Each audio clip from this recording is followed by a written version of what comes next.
I'm not the house of cards that falls down easily.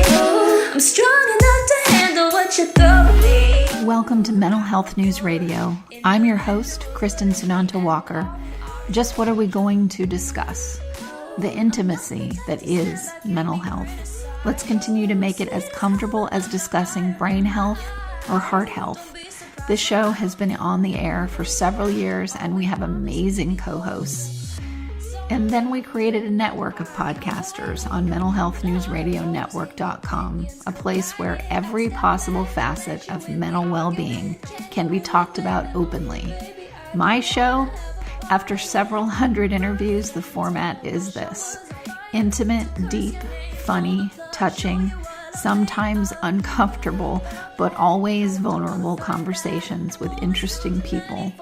The goal is to have you, our listening family, many of you who have become my good friends, feel as though you are listening in on private conversations. Thank you for tuning in and becoming part of this amazing journey with me, and now with our network of podcasters. Just knowing this podcast might be helping any of you realize you are not alone on this journey called being a human being makes doing this podcast worth every second. After all we promised, we'd be cordial.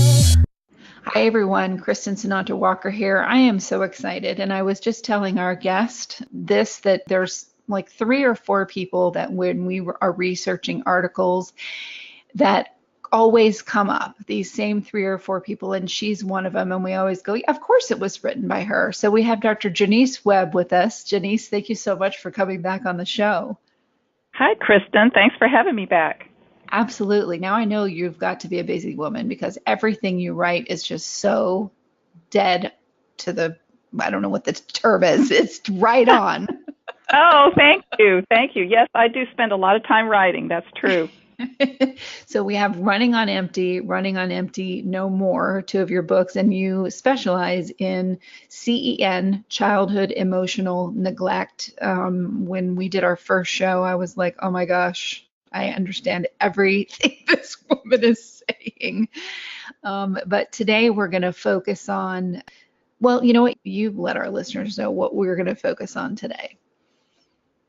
Well, we're going to talk about childhood emotional neglect and how it plays out as the child who grows up emotionally neglected grows up, and then connect that with narcissism, because being raised by a narcissist is a common cause of childhood emotional neglect, and it plays out in some interesting ways as the child grows up. It does. And well, let's get into that. And I definitely want to make sure for our listeners out there that we are going to talk about, when you got the, the extra punch of having 2 parents.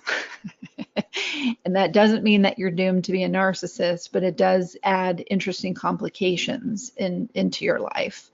But first, what are some of the ways, let's say for listeners that don't know what childhood emotional neglect means, can you go ahead and reiterate that? Yes, absolutely. The way that I define it is simply what happens when your parents fail to respond enough to your emotions while they're raising you. So it can vary from a very materially comfortable family with parents who care and are trying their best, but who just don't understand emotion, probably have low emotional intelligence, and just fail to notice what you're feeling. So you grow up with your feelings under the radar, and you end up walling them off just because they just seem irrelevant in your childhood home. And then you grow up without full access to your emotions. And then on the other end of the continuum is the family where there is some kind of abuse going on, or severe dysfunction. And in those kinds of homes where there might be a lot of, some trauma, some abuse, emotional abuse, other kinds, you can't abuse a child without emotionally neglecting that child.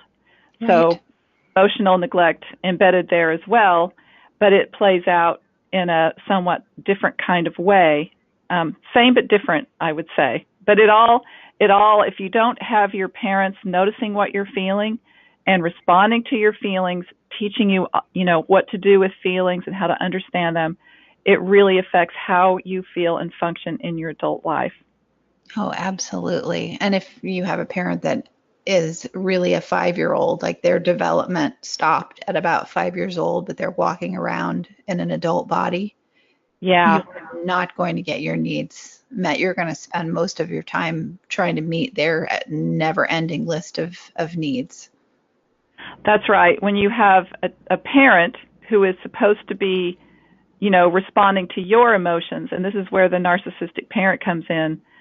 A narcissistic parent is all about themselves, and I think your description of being emotionally 5 is a really good way of describing it.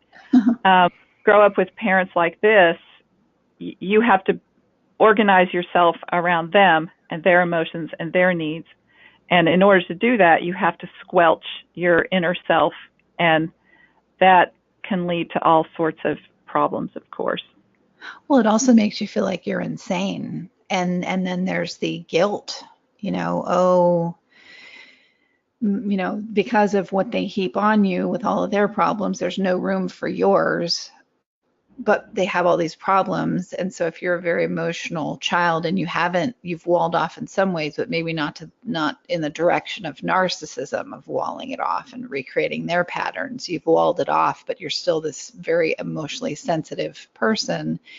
Then there's the guilt on top of it where, I'm mean to my parent because look, they're so dysfunctional and they have all these issues. I'm just someone who whines about how my parents didn't love me enough, but they were abused. I mean, there's just so many layers of baloney that you heap upon yourself all well into your own adulthood. Yes, I really have not seen a population of people have more tendency towards guilt and self-blame than people who grew up emotionally neglected. And when you grow up with a narcissistic parent who is emotionally neglecting you, it really is sort of like a gaslight treatment, because yes, you might think that they're parenting you, but actually it's probably happening the other way around, and you're, constantly trying to take care of them and pushing yourself and your own needs and your own emotions down and away. And of course, when you grow up and you don't have access to your own emotions as you should, you can feel that something is missing and you can feel that something is not quite right with you. But if you haven't figured out yet that your parent is a narcissist, you're probably going to turn that against yourself. And I can't tell you how many emotionally neglected people have said to me, something is wrong with me. I just don't know what it is. I had a good childhood. I have no excuse. I just must have been born flawed. And then when I get to know the client, I find out that that wasn't the case at all, that this person grew up trying to please his or her parents and, reflect well for the parent, and really has just doesn't even know themselves and hasn't really discovered him or herself yet. So why do you think it takes so long sometimes for those of us that were raised by narcissists to figure out that that's what our parent is? It's so interesting, but I think it doesn't apply when it's just your parents. I think it's only been recently. I'm not sure how long you've been around the mental health field, but it's only been in recent years that people have been talking about narcissism. Oh, yeah, definitely. I mean, when I first got into podcasting 5 years ago, this was not a hot topic. About 2 years later, it started to become a hot topic. It was certainly out there, and there are a lot of people that wrote books for a long time, but it took 2 years for it to finally start being really a popular subject. And now, of course, it's everywhere. Yeah, I think it's because, regular people who aren't narcissistic have a really hard time believing that other people can be the way that they are.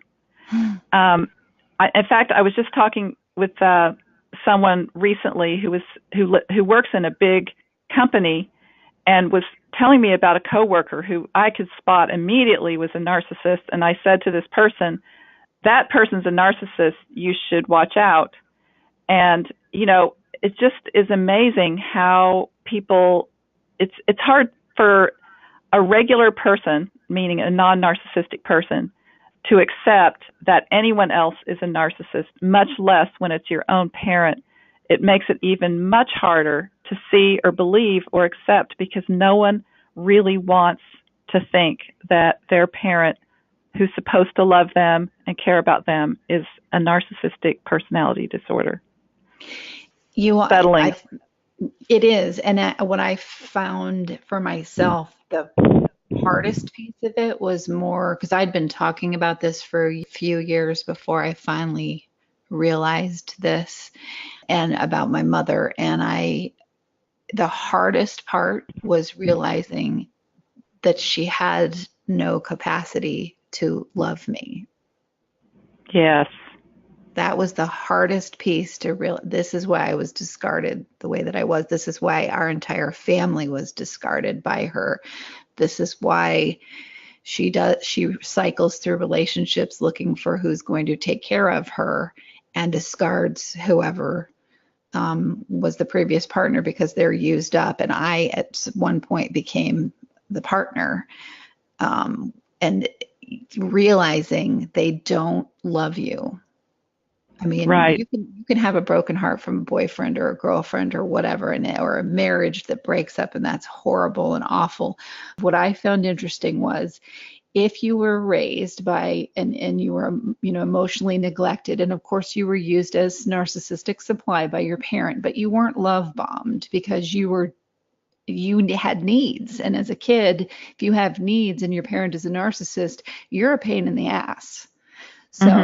So I was never love bombed. I was love bombed as an adult by my mother because she was running out of fuel from her husband. So she love bombed me as an adult, and I was in heaven because I had never received that from her in my entire life, and then discarded as I couldn't take it anymore for another partner. And it was fascinating to go, oh my God, now I know what all her partners have felt like. And this is what it's like to be love bombed. And this is worse than any marriage or boyfriend because it's your parent.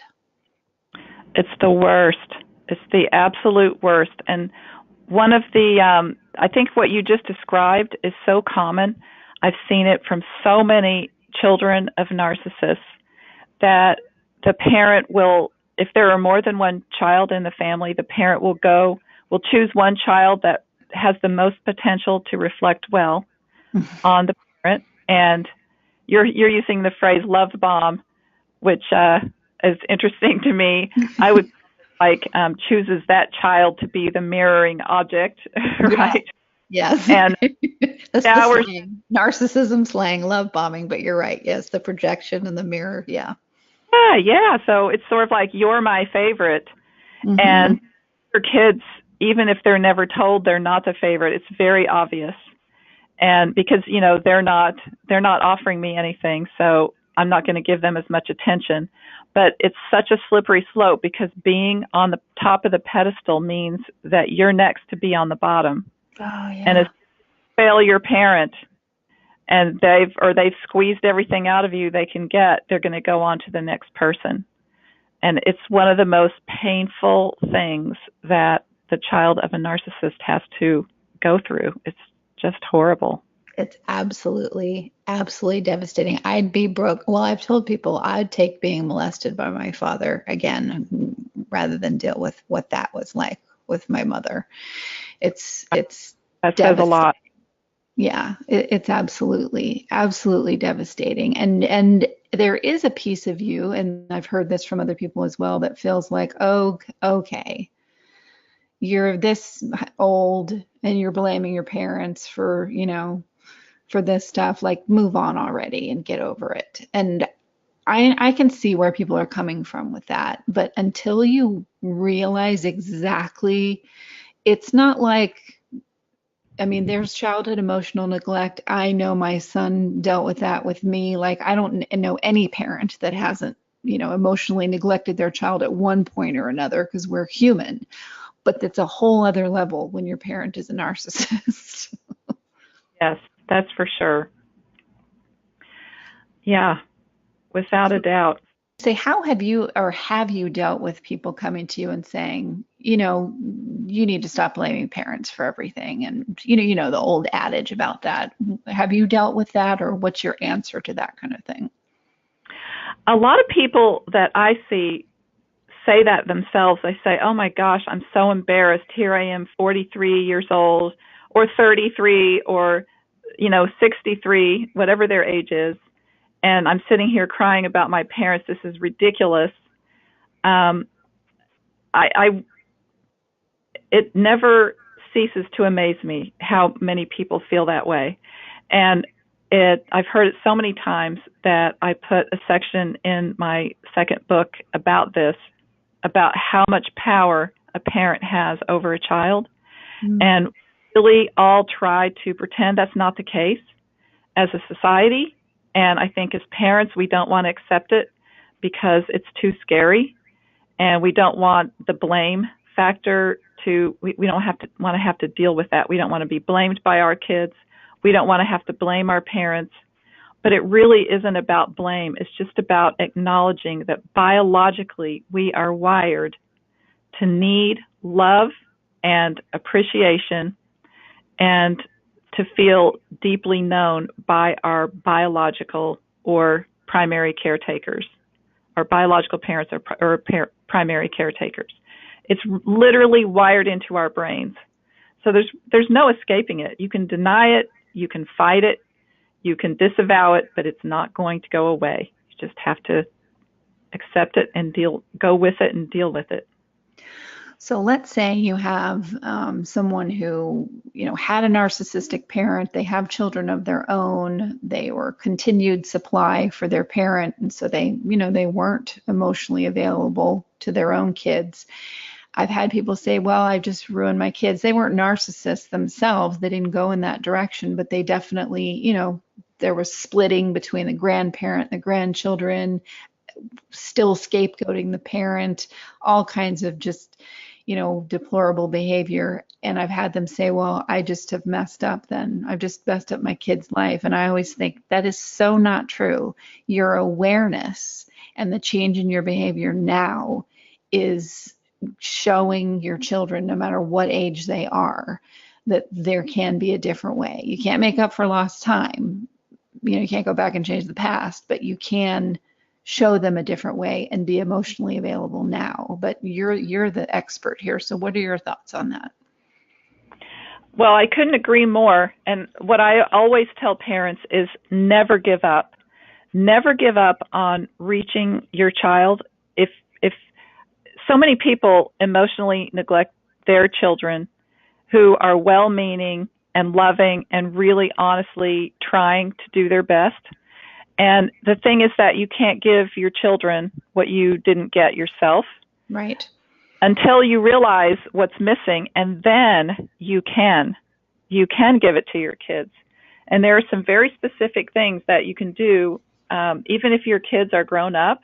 But if they're adolescents or they're small, there are still things that you can do to repair emotionally your relationship with your child. And for some people, it's a matter of, some people can actually talk to their child about it and say, it depends on the age of the child and the personality and all that, of course, but to say to the child, I've realized here's what happened to me growing up, here's what I've missed with you, and it wasn't what I wanted at all, and I can see that, what was done to me, I've done to you. What wasn't done for me, I haven't done for you, and I'm going to work on fixing that.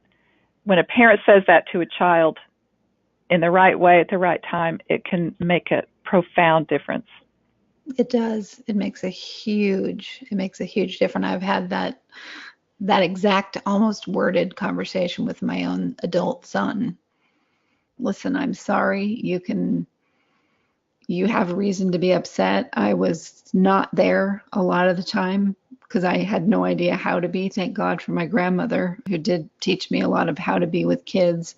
And it's made a huge difference in him being able to be validated for how he felt as a kid when I wasn't there for him. Wow.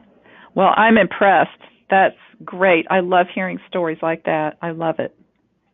Well, I don't think I think it's when you take these journeys and people that work with you, I mean, you get to see it right before your eyes where people have these awakenings and then you see the change happen in their lives. But I always feel like when you go back to the source of where this came from, which is your parents, obviously, and you work from there, you're starting at the root and it's going to have a ripple effect on every other place in your life. And for me, it's allowed me to rewrite my own history. My narrative of my life is being rewritten. It is not what my mother's narrative was for me. Yeah, exactly. Exactly. And once you take this on and decide to change what you're doing with your children, there are really specific things that you can do to draw your child closer emotionally, even without talking with them about what went wrong or about emotional neglect directly.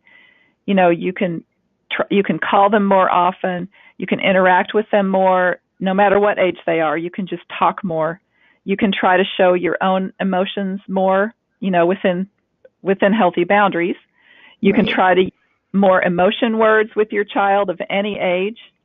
You can get more curious about your child's happiness and well-being and life and ask more questions. All of those things, when you make those changes, even if they're subtle, they have an effect on the child and communicate to the child, I care about your feelings. I'm interested in your feelings.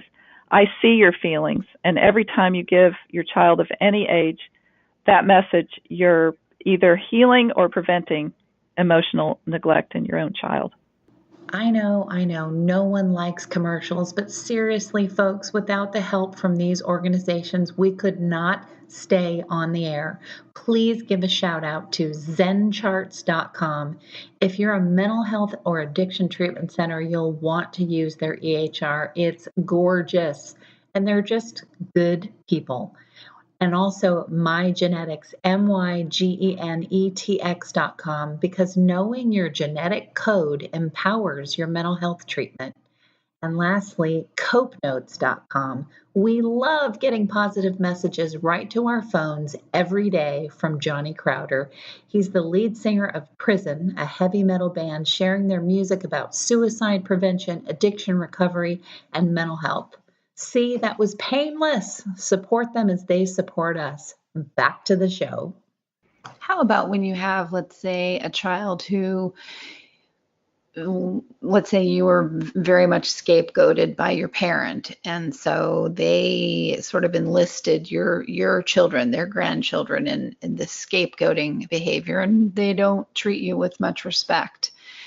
What would you say, someone who comes in and they're like, well, my parents still treat me this way. Now my children are starting to talk to me this way, and they sort of operate in their lives like they're a second-class citizen. But once they do become empowered, there can be a bit of a power struggle with your own children. What would you say in that kind of a scenario? I think that the biggest thing for that sandwich generation person to do is to start focusing on themselves more, because that's going to help them both with their parents and with their children. So what I would say to that parent is start paying more attention to your own feelings, and start trying to put words to your own feelings. And it's incredible how empowering it is when people who have been ignoring their own feelings their entire lives start to pay attention. Just that alone starts a kind of a sea change. And then it causes, over time, if you keep doing that, especially if you start getting help with learning the emotion skills, like once you're paying attention to your emotions and starting to feel them more, it's empowering, but you have to know what to do with your feelings. So learning the emotion skills, how to put words to your feelings, how to listen to what those feelings are telling you, because every emotion is a message from your body. So listening to those messages, figuring out how to process them, what they're telling you to do, your feelings are probably telling you to set limits with your parents. Mm-hmm. Your feelings are probably telling you to protect yourself and your kids from your parents and to start being firmer and standing up for yourself. So there might be a lot of skills that have to be learned in a situation like that, but I think the best way to affect the people around you is to change yourself. Yeah, that's absolutely true. When you lay down those healthy boundaries for you, you're definitely going to get some pushback.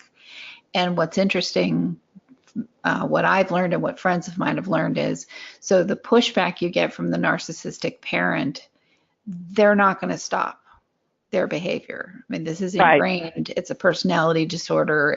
They're not going to stop. But with your kids, even if they're adults and they're treating you like how your parent treated you, your kids will stop.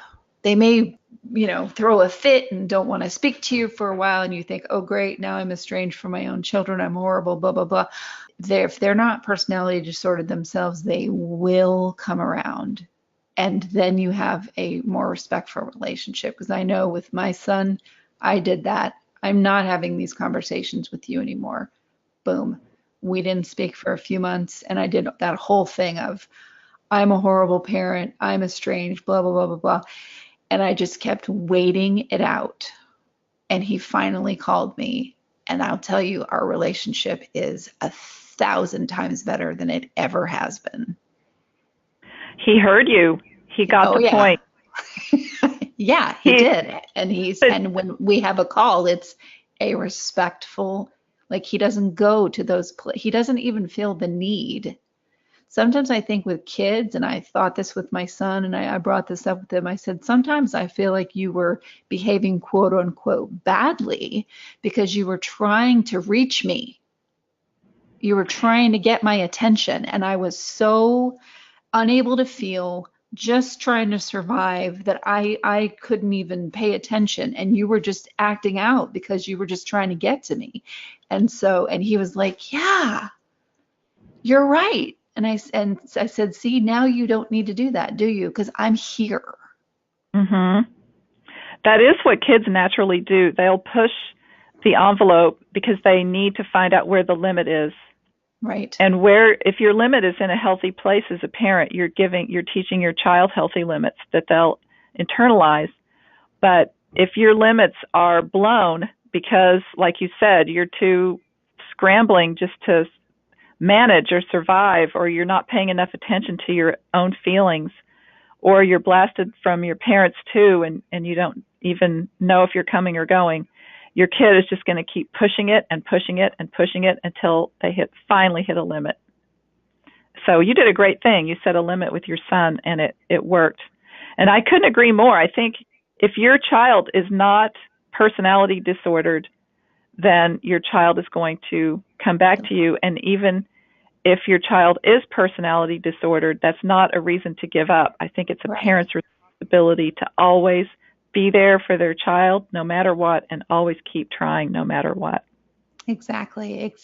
Keep trying. That's the biggest thing. If you're the parent and your child, I mean, my parents give up on family, give up, run, hide in other people, all of that. I don't. I will keep going. And thankfully, my ex-husband is the same way. I mean, we're still friends after now 32 years, and we both come from divorced narcissistic parents.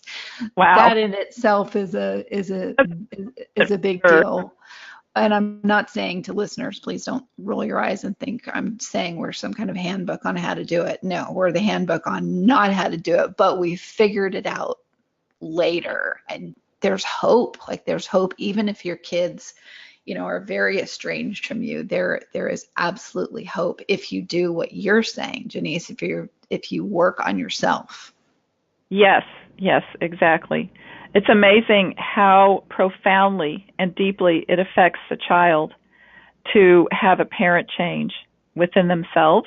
Yes. It's amazing to me. It's like osmosis or something. I don't even understand it, except that when the parent rewires him or herself, it literally rewires the the child along with the parent, no matter what the child's age is, even if the child's an adult.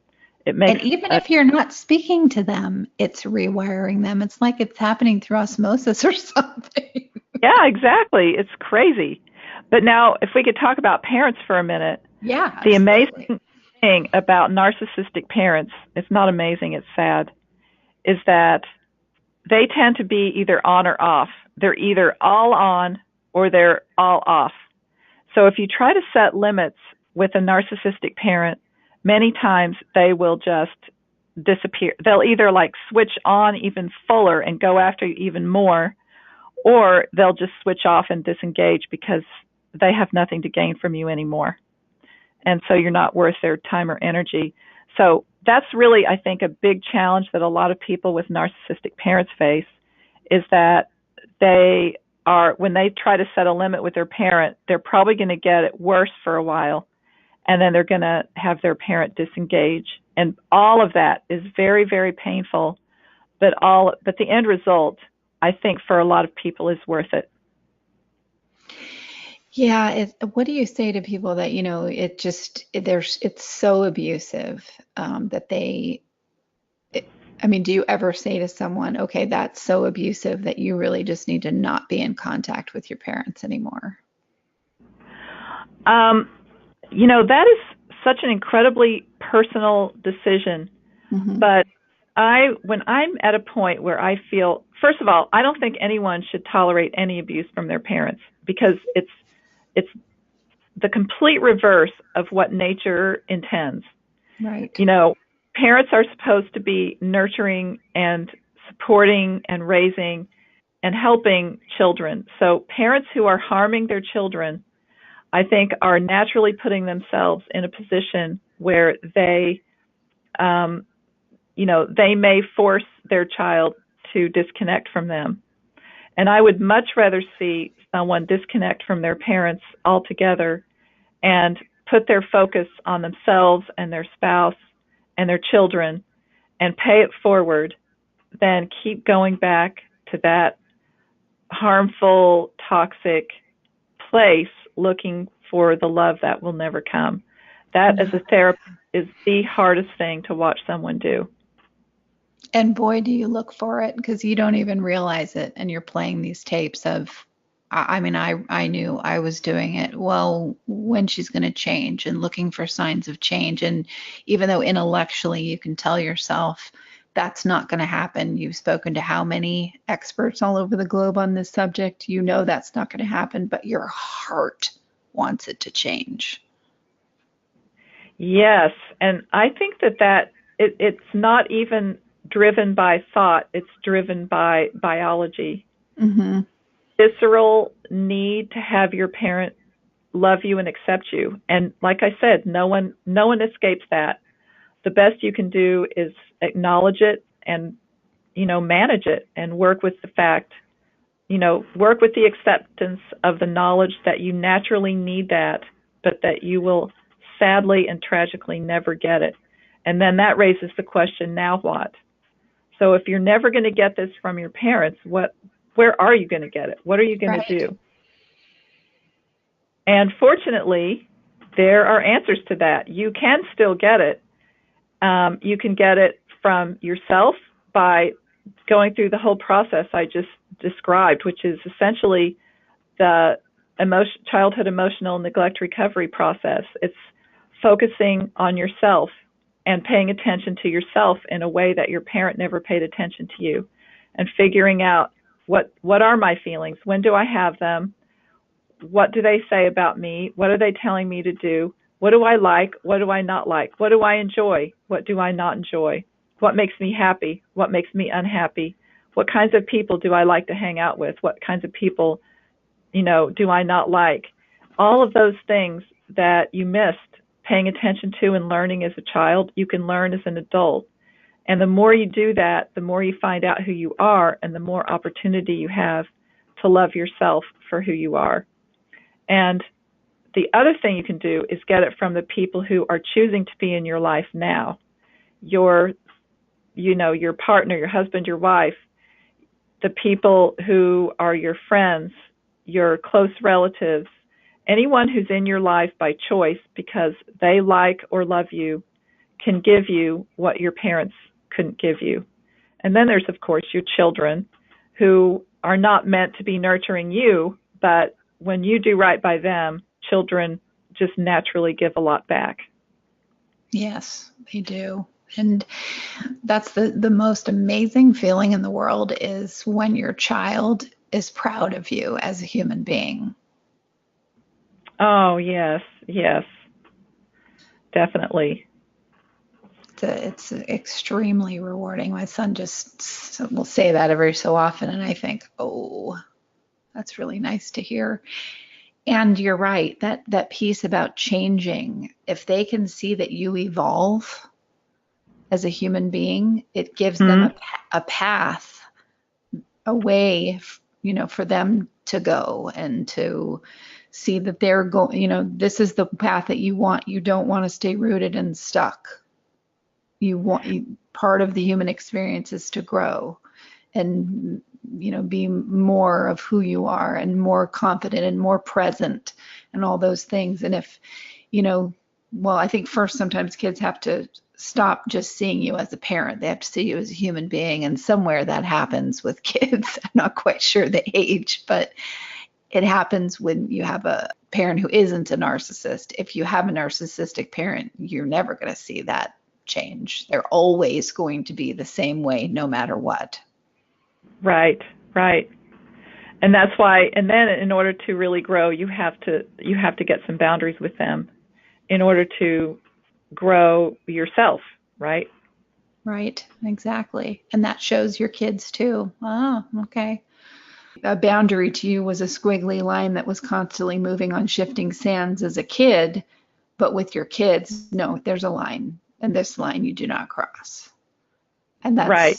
So healthy. So when you have someone that comes in and, they really have a lot of narcissists in their life, how do you determine that when you're speaking with them? Is it how they describe their relationships that they're in that you realize, oh yeah, this is someone who's wearing a sign that says all narcissists come and feed? Yeah, the people that draw narcissists the most are the people who take up the least space. Yeah. So if if you're not paying attention to yourself and you're not really valuing yourself and you're not aware of your own feelings, then people are going to be attracted to you who need to take up a lot more space, who need a lot of attention paid to their feelings and their needs. They're going to just come running and say, wow, here's a great place for me to get fed. Right. I used to walk around and I swear I was like, do I have a free vein left? I don't think that I do. I mean, even between my toes, somebody latched on there too. Wow. Yeah, I've a sign that this is happening to you that I don't think many people are aware of is if in most of your relationships or in too many of them, if the other person is doing most of the talking, if it's most of the conversation is about the other person or it's about the other person's needs, if you find yourself over focusing on other people, then this is probably happening to you. You're probably attracting people who take up too much space. And that's a wake-up call. Right. Right. Most definitely a wake-up call. Once you've tipped to the other side and then you are friends with people who are the ones who have evacuated themselves, it's such a different, you all want to get healthy together and not do that anymore. But having friendships with those kind of people who are your peeps, it's a whole different experience. Because there's a lot of, oh, no, you tell me your problems. No, you tell me your problems. Yeah, well, you want it to be balanced so that there's give and take.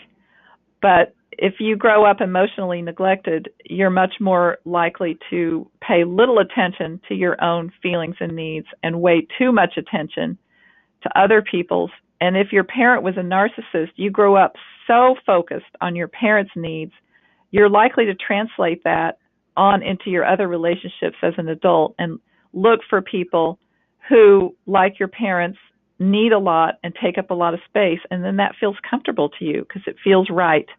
That's how you grew up, after all. Right, exactly. So what would you say? I mean, I hope you come on many more times. I talked way too much on this show, so, but I love hearing what you have to say.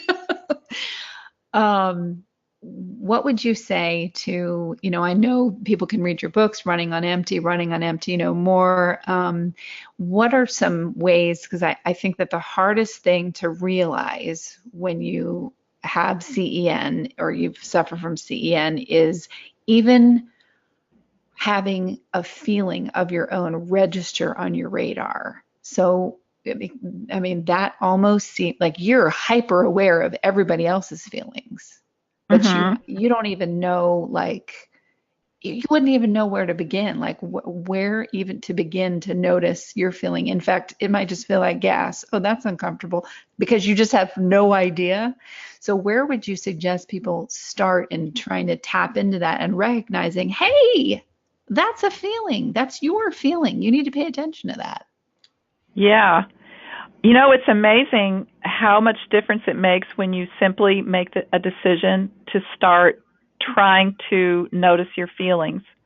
When you just make that decision, I'm going to start trying to notice, it just kind of changes your whole framework.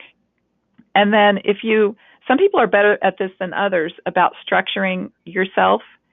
So on my website, and it's also in my first book, Running on Empty, there are a bunch of worksheets. One of them is feelings tracking sheet.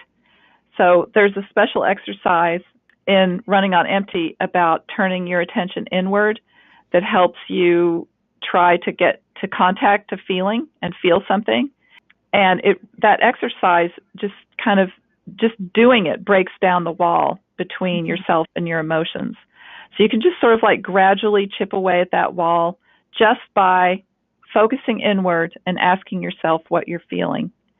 And then if you use the tracking sheet and write it down, like I said, it's on my website, write down any feeling that you can get and learn emotion words so that you'll get better at putting words to what you're feeling. It's sort of like, it's kind of an amazing process. It really just starts to make a big difference.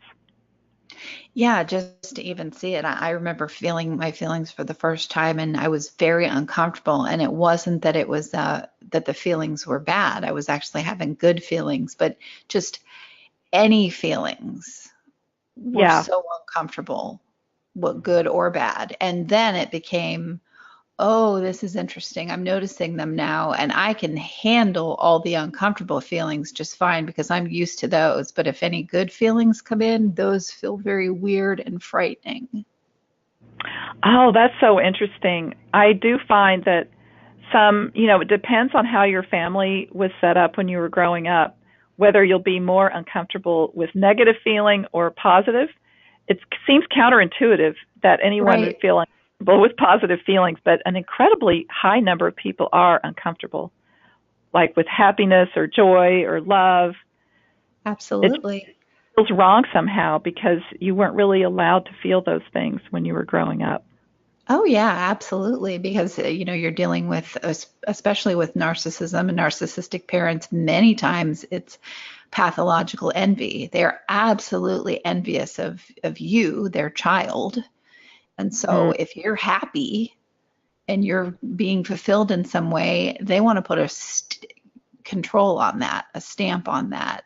You're not allowed to just be this, jubilant child, because then you're not under their control, and they're jealous because they can't feel that. Yeah, it's really sad. The parent might say, see the child being really happy and say, don't get so excited. It might not work out, or simmer down, or, don't put all your eggs in one basket, or, there's so many ways parents can subtly discourage kids, but the narcissistic parent can even take that a step further and do more like what you were describing and try to do something to put the child in a bad mood. Oh, absolutely. Absolutely. And a lot of things, accomplishments, I've heard this from so many listeners too, where they didn't want to even share. They got to a point where they didn't want to share their accomplishments with their narcissistic parent because then it was like the parent was taking it away from them. Yeah. Because it becomes all about what you're mirroring to the parent. It doesn't even belong to you anymore, but it was your accomplishment. Yeah, exactly. And also, you're taking the risk that your parent will not be fulfilled by whatever you're telling them, and they'll seek to minimize it or put it down. Right. I mean, you can feel it. You can feel it as a kid. You can feel if you naturally are repelled from your parent. And I'm not talking, we do a lot of shows on autism and, where kids pull away and so on. I'm not talking about that. I'm talking about you're not on the spectrum. And you're naturally, your first inclination is to not want your parents to touch you. That's a huge indicator right there. But you feel like they're stealing something from you. Mm-hmm. Yeah, or intruding. Intruding, exactly. Intruding. Interloper. That's what I call it. Yeah. But there are a lot of variations. Well, I want to make sure our listeners know it's very simple. You can go to Dr. Jonice Webb, so DrJonicewebb.com. I'm telling you the articles that she writes, I'm talking about you in the third person, but the articles that Dr. Webb writes are incredible, absolutely incredible, especially about this topic. Please go to her site and sign up for the newsletter, read her books. They're amazing. And the papers that you talk about in your book where you write feelings down, I've done those myself. Listeners have done those. They absolutely work. They really do. So if anything, start doing that. Well, good. I'm glad to hear it, that you did them and they helped you. And there's also a questionnaire on my website. If you sign up for the newsletter, you can take a questionnaire that will help you figure out if you grew up with emotional neglect, because it's not always very clear at all. Right. We all did this internally on the network, and we were all like, oh boy, there's a reason why we all work together. But life does get better with awareness. But thank you so much, Jonice, for coming back on. I so appreciate it. Absolutely. Thanks for having me. And thank you to our listeners for tuning in to another edition of Mental Health News Radio. I'm passive aggressive, but never without good intentions. I heat up and act on my emotions. Thanks so much for listening to Mental Health News Radio. Our podcast can be found on iTunes, Stitcher, and hundreds of other podcast apps, or you can visit our website at mentalhealthnewsradio.com. If you have a question or would like to be a guest, become a podcaster on our network, or join the amazing organizations that help keep us on the air, please email us at info@mhnrnetwork.com. Get ready for that special goodbye from our resident therapy dog, Miles, and a special thanks to Emily Sohn for letting us use her incredible song, Cordial, for our podcast music. Listen to the full song on SoundCloud at emily.sonne. Don't be surprised when I don't hate on you. After all, we promised we'd be cordial. Sometimes in you I can fight it. Good boy.